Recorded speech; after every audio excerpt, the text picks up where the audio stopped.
Okay, yan. Gawa ulit tayo ng paso. Subukan natin kung kaya na. Kung mapipino natin ng ayos. Yan, ganyan siya kalaki. Yan yung panghulma. Yan. Yan, ganyan yung design niya. Yan yung mga bakal na ilalagay sa gilid. Yan, semento. Tsaka ekstrang buhangin. Baka magkulang pa yun. Yung purong semento.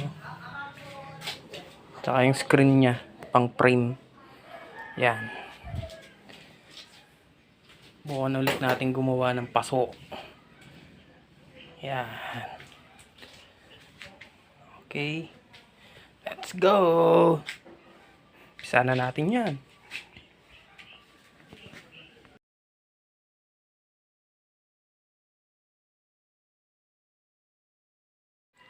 Okay, yan. Nailagay na natin yung paunang puro, yung puro. Yan. Okay. Tapos tinandaan ko na lang yung magiging butas niya. 4 yan. Nagyan ko lang ng ting-ting. 1, 2, 3, 4. Yan, 4 na butas. Lagay naman natin yung may halong ano yan. Buhangin. Yan. Hey, tara. Lagyan na natin yan.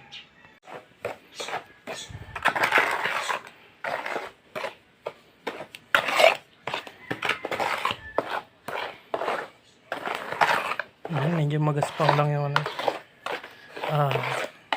buhangin. Magaspang yung buhangin. Galing kasi dun sa river sand na dala ng bayo ko. Pwede na yan, pwede na yan.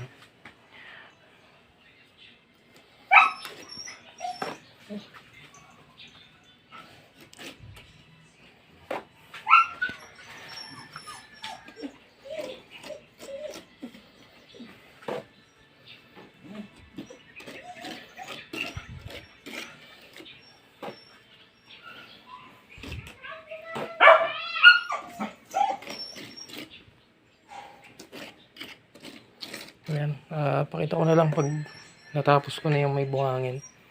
Mahirap pala mag-video. Hawak ko isang kamay ko, tapos may hawak ko ng kutsara ng semento. Forma niya. Ayan, anahin na natin ang puro. Ayan, para pino na yung sa gilid niya, yung panlabas.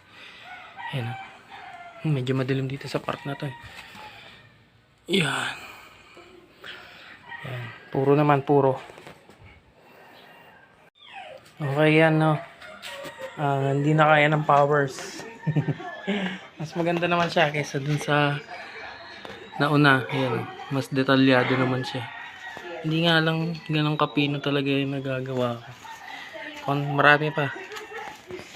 More practice pa, more practice. Yan.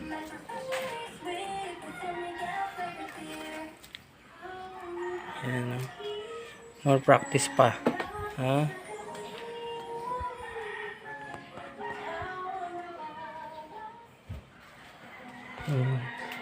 Yun lang na mga kasay.